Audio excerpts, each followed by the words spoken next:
Welcome to the video. Today we're going to look at the situation where you have a nice chord progression, you have your musical idea and your chords, they're all in harmony, but you found some rhythmic idea or some kind of MIDI idea that has a lot of notes, but there's big problems with it, and you want to bring it in line with your musical idea really quick. So you could grab it, bring it into your DAW, and we see all the issues. It's not in harmony with our chord progression whatsoever, except for 2 lines of notes. And there's no variation in velocity. So it's going to be just a mess to work with. And there's a lot of notes. It's like a worst case scenario. What do you do? And how can, you certainly don't want to go in there, one by one and give some variety to the velocity. That would take forever. You don't want to work that way. So most DAWs have tools to help you, solutions for these types of problems, and Cubase has a couple solutions that we can work with.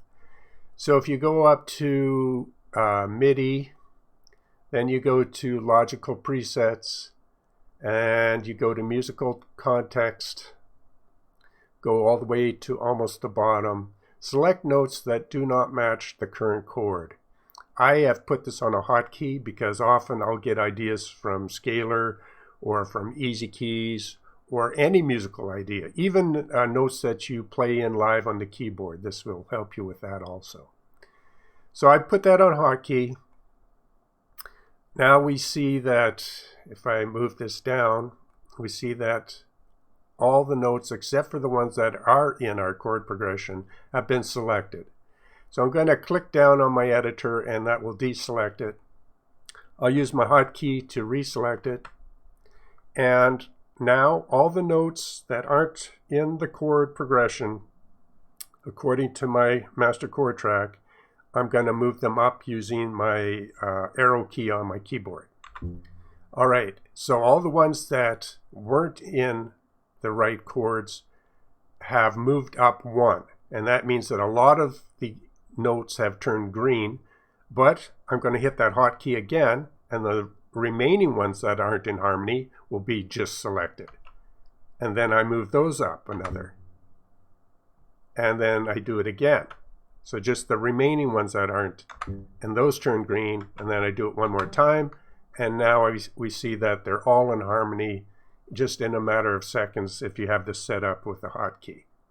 So very effective. And of course, they had to change because you wanted to bring that rhythmic feel or idea, but you wanted all those notes in harmony with your chord track.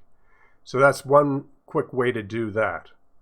Second issue is all the velocity is all the same, which you never really want to have, except for specific reasons. But generally, especially if these notes are going to be played by a staccato violin or strings or anything that's got a short note, you need variety. So we go up again to the MIDI and we go down to Logical Presets again. This time go to Standard Set 1 at the bottom, Random Velocity 60 to 100. So it's going to give us some random velocity, and you could put this on a hotkey too.